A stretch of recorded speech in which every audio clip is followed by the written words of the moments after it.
Ich gehe mit meiner Laterne und meine Laterne mit mir. Dort oben da leuchten die Sterne, hier unten da leuchten wir. Esta es una canción que aprendí en el colegio alemán donde yo estuve de niño y que dice que yo voy con mi lámpara y mi lámpara bueno, pues me evoca o me apunta a las lámparas que hay en el cielo, que son las estrellas, ¿no? Y yo cuando era un niño me sentía muy solo y bueno, cuando me habéis preguntado, me has preguntado sobre algún registro musical, algo que me evocara, no sé por qué razón me ha venido esta canción infantil, ¿no? que es un poco que obedece a algo profundo y seguramente las experiencias más dolorosas de soledad las tenemos cuando somos niños, ¿no? Yo recuerdo, por ejemplo, una vez que tuve el sarampión, no sé, tendría yo mejor 6 años o 7, y que, bueno, pues no sé, mis padres me metieron en una habitación que era su dormitorio, en Vilanova de la Geltrú, que teníamos ahí una casa de verano, y yo creo que todo lo que ha pasado en mi vida nació en esa cama, en ese sentimiento de soledad, ¿no? Me gusta mucho que esta conversación empiece con esta pregunta sobre si me he sentido solo alguna vez, porque quizá la soledad ha sido la gran cuestión de mi vida, nada menos, ¿no? Es decir, que si algo me ha hecho padecer, es el sentimiento de estar solo. De hecho, hace no muchos meses, cuando presentaba mi último título, Los Contemplativos, en el Teatro de la Comedia de Madrid, había 600 personas, nada menos, y lo primero que me salió del corazón decir es qué grande ha sido mi soledad para ser capaz de convocar a todas estas personas, ¿no? Y recuerdo que de niño, en el colegio, no sé, con 8, 10, 12 años, muchas veces, muchos recreos, yo me encerraba en el baño porque lo pasaba mal con los demás, ¿no? Y yo creo que ahí se fraguó este sentimiento de soledad, ¿no?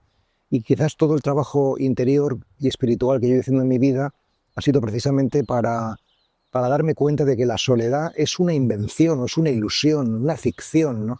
Que en realidad todos somos uno, que en realidad estamos profundamente acompañados, estamos en comunión unos con otros.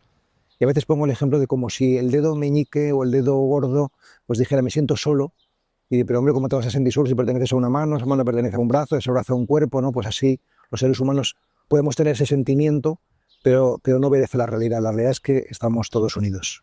Efectivamente, la sociedad contemporánea experimenta profundamente este drama o esta creencia errónea de la soledad, y precisamente por eso quizás el teléfono móvil es el símbolo de nuestra soledad y de la ilusión de estar hiperconectados, precisamente porque difícilmente soportamos esta experiencia, ¿no?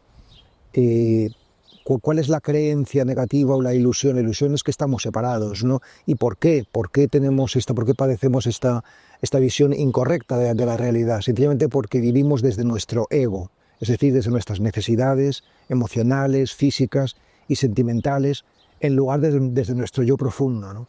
Y por eso el camino interior es para incluir todo eso que aparentemente somos, pero que no somos en sustancia, que es el cuerpo, las emociones y los sentimientos, ¿no? Pero también para trascenderlo, ir más allá, ¿no? De cuando estamos en el yo profundo nos damos cuenta de que eso es una ilusión y claro, la sociedad pues está toda ella metida en el ego, ¿no? Pero el ego se puede perfeccionar y trascender, ¿no? Y para eso es el camino interior. No sabríamos quiénes somos si no tenemos tiempo de convivencia con nosotros mismos, ¿no? Es decir, que tantas de nuestras relaciones pues pueden ser sin mala voluntad, pero utilización, ¿no? por la incapacidad de estar solo, ¿no? Suelo decir que soledad y comunión son las dos caras de la misma moneda, de tal manera que quien no sepa estar solo realmente tampoco sabe estar con los demás, ¿no? Y en cambio quien sabe estar solo sabe estar con los demás, ¿no? Por eso los grandes místicos, los grandes, por ejemplo, ermitaños o gente que ha pasado temporadas largas voluntariamente de apartamiento, son personas que misteriosamente, paradójicamente, tienen una profunda conexión con la humanidad. Pienso, por ejemplo, en Thomas Merton, por poner un ¿no? Un emblema, ¿no? Un paradigma del mundo contemporáneo, contemplativo de la tradición cristiana, que era un monje trapense y que sin embargo se convirtió en el emblema de la comunicación con sus libros y con ser un defensor del pacifismo en aquella época, los años 60, 70. Es decir, que tantas personas, o Ernesto Cardenal, por ejemplo, o tantos otros, ¿no? Que son personas que han vivido en una profunda soledad y sin embargo tienen esta capacidad de comunicación, ¿no? O sea que yo creo que sí, que ambas cosas van de la mano. Todos hemos de pasar por esta experiencia de la soledad si queremos llegar a la comunión. Y de hecho, ser persona consiste en esto, ¿no? O sea, es decir, cuando nacemos ya, la experiencia de nacer es la de separarnos, apartarnos de nuestra madre, del vientre materno, ¿no? O sea, que ya desde el origen está marcado ese éxodo, ¿no? Que implica ese éxtasis, ¿no? Que es salir para luego volver de otra manera, ¿no? Es decir, que igual que no se puede llegar al día sin pasar por la noche, no se puede llegar a la comunidad sin pasar por la soledad. O sea que es un viaje de ida y vuelta, ¿no? Yo suelo poner la metáfora o la analogía mejor de la respiración, ¿no? Que la respiración es un momento doble de inspirar y expirar, ¿no? De recibir y entregar, ¿no? Y que este ritmo es el ritmo de la vida espiritual fecunda, ¿no? Que de tener la capacidad de la acogida y de la donación, ¿no? Y por tanto sí, yo creo que de hecho en la tradición cristiana, que es la mía, el primer movimiento espiritual dentro de esta tradición son los padres y madres del desierto, que lo que hicieron en primera instancia fue precisamente retirarse, apartarse, ¿no? Y yo lo que propongo para mí mismo y para todos los que de alguna manera entran en esta propuesta, en esta escuela, es precisamente la fuga mundi intermitente, ¿no? Es decir, el marcharse, apartarse y volver, ¿no? Ir y volver, ¿no? Subir la montaña y bajarla. Yo creo que esta dinámica de ida y vuelta es la que yo creo que espiritualmente nos hace bien. La luz es una sombra alumbrada. Es decir, el día se abre cuando la noche pues termina, ¿no? Y por tanto, cielo y tierra están, o yin y yang, ¿no? Están profundamente vinculados y sí, hemos de entrar en el sepulcro vacío, como se dice en la tradición cristiana, para luego resucitar, ¿no? De esto hablo precisamente en Biografía de la Luz, que es una lectura mística o interior o sapiencial del Evangelio, ¿no? De cómo es necesario, bueno, en el budismo se habla de vacío y plenitud, ¿no? En el cristianismo de cruz y luz, pero en definitiva es lo mismo, ¿no?